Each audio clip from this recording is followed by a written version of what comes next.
7th is up and running with I didn't know the KC-46 had a full squadron, so that's great. We'd love to have you come and visit. I would love to see it. That's great news. We want them all over the country. We are honored to have our chairman of the full committee, Senator Wicker. Mr. Chairman, the floor is yours. Yes, we don't need to be cutting the KC-46 program. Now, let's see.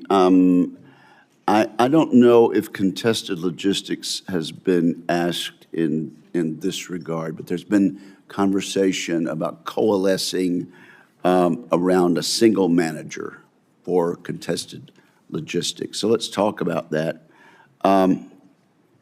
Is it time to look for a single manager for contested logistics? And might Transcom be where that role might be assigned? If the balloon goes up, do you think the department currently has a joint contested logistics strategy in place that would be successful?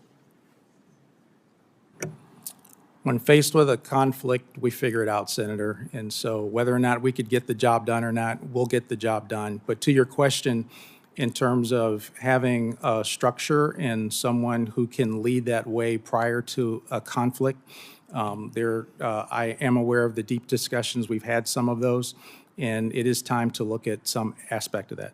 Can you give us your best advice here?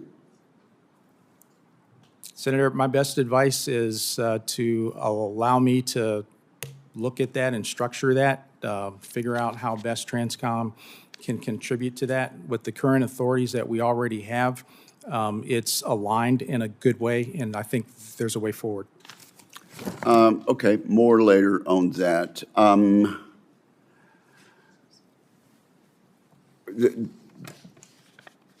There's been, the Red Hill facility has been closed.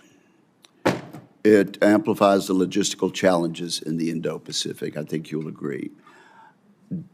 What about levering existing U.S. flag platform supply vessels to enhance military sustainment capabilities in the region?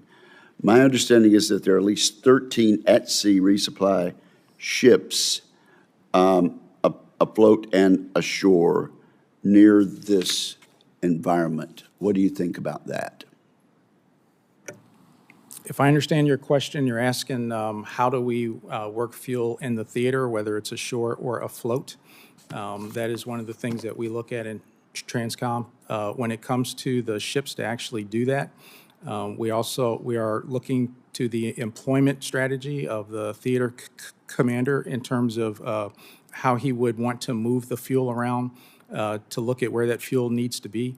When it comes to some of the vessels that we would use for that, I understand that that there is a class of ship that has been mentioned to me that's built here in the States. That shallow draft vessel has some potential, perhaps in the dry cargo arena, but not necessarily for fuels because the tanks that it has is only a single layer.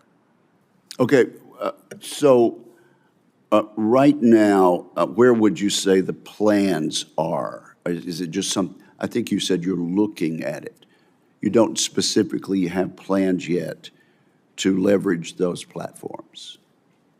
We do not, Chairman, have plans to leverage those particular ships. Okay, and then one other thing, on unfunded requirements.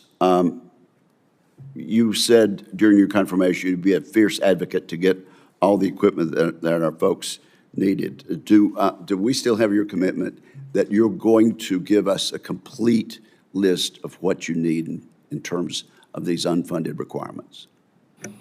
Chairman, I am a fierce advocate to give the force whatever they need using any lever that I have.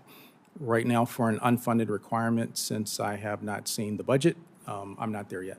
Oh, okay, yes, but my exhortation to you is that you not hold back on what you need. Tell us. I mean, you're new and you haven't had a chance to assess all this. But do I have your commitment that you will give us as complete a list as possible of those requirements. Absolutely, Chairman. All right, thank you, and thank you, Mr. Chairman. Thank you, Mr. Chairman. Senator Warren. Thank you, Mr. Chairman.